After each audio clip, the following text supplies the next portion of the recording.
Chapter 19. Attacked by the fighting trees. The next morning, Dorothy kissed the pretty green girl goodbye, and they all shook hands with the soldier with the green whiskers, who had walked with them as far as the gate. When the guardian of the gate saw them again, he wondered greatly that they could leave the beautiful city to get into new trouble. But he at once unlocked their spectacles, which he put back into the green box, and gave them many good wishes to carry with them. "You are now our ruler," he said to the Scarecrow, "so you must come back to us as soon as possible." "I certainly shall, if I am able," the Scarecrow replied. "But I must help Dorothy to get home first." As Dorothy bade the good-natured guardian a last farewell, she said, "I have been very kindly treated in your lovely city, and everyone has been good to me. I cannot tell you how grateful I am." "Don't try, my dear," he answered. "We should like to keep you with us, but if it is your wish to return to Kansas, I hope you will find a way." He then opened the gate of the outer wall, and they walked forth and started upon their journey. The sun shone brightly as our friends turned their faces toward the land of the South. They were all in the best of spirits and laughed and chatted together. Dorothy was once more filled with the hope of getting home, and the Scarecrow and the Tin Woodman were glad to be of use to her. As for the lion, he sniffed the fresh air with delight and whisked his tail from side to side in pure joy at being in the country again, while Toto ran around them and chased the moths and butterflies, barking merrily all the time. "City life does not agree with me at all," remarked the lion, as they walked along at a brisk pace.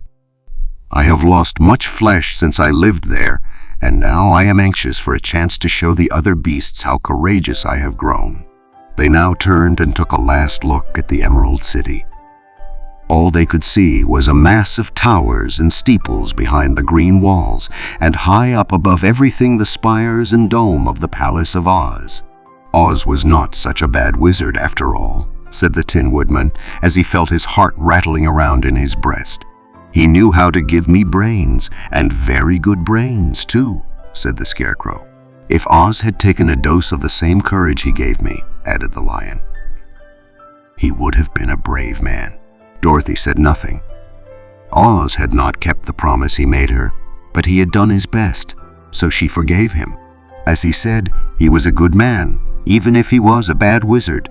The first day's journey was through the green fields and bright flowers that stretched about the Emerald City on every side. They slept that night on the grass, with nothing but the stars over them, and they rested very well indeed. In the morning they traveled on until they came to a thick wood. There was no way of going around it, for it seemed to extend to the right and left as far as they could see. And besides, they did not dare change the direction of their journey for fear of getting lost. So they looked for the place where it would be easiest to get into the forest. The Scarecrow, who was in the lead, finally discovered a big tree with such wide-spreading branches that there was room for the party to pass underneath. So he walked forward to the tree. But just as he came under the first branches, they bent down and twined around him. And the next minute he was raised from the ground and flung headlong among his fellow travelers. This did not hurt the Scarecrow, but it surprised him, and he looked rather dizzy when Dorothy picked him up. "Here is another space between the trees," called the lion. "Let me try it first," said the Scarecrow, "for it doesn't hurt me to get thrown about." He walked up to another tree as he spoke, but its branches immediately seized him and tossed him back again. "This is strange," exclaimed Dorothy. "What shall we do? The trees seem to have made up their minds to fight us and stop our journey," remarked the lion. "I believe I will try it myself," said the woodman, and shouldering his axe, he marched up to the first tree that had handled the Scarecrow so roughly. When a big branch bent down to seize him, the woodman chopped at it so fiercely that he cut it in two. At once, the tree began shaking all its branches as if in pain, and the Tin Woodman passed safely under it.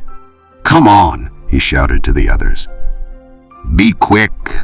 They all ran forward and passed under the tree without injury, except Toto, who was caught by a small branch and shaken until he howled.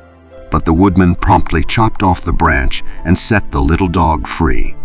The other trees of the forest did nothing to keep them back, so they made up their minds that only the first row of trees could bend down their branches, and that probably these were the policemen of the forest, and given this wonderful power in order to keep strangers out of it.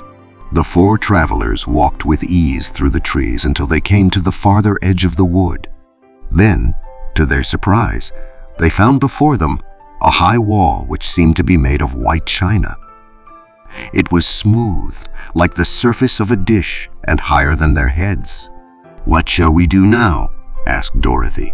"I will make a ladder," said the Tin Woodman, "for we certainly must climb over the wall."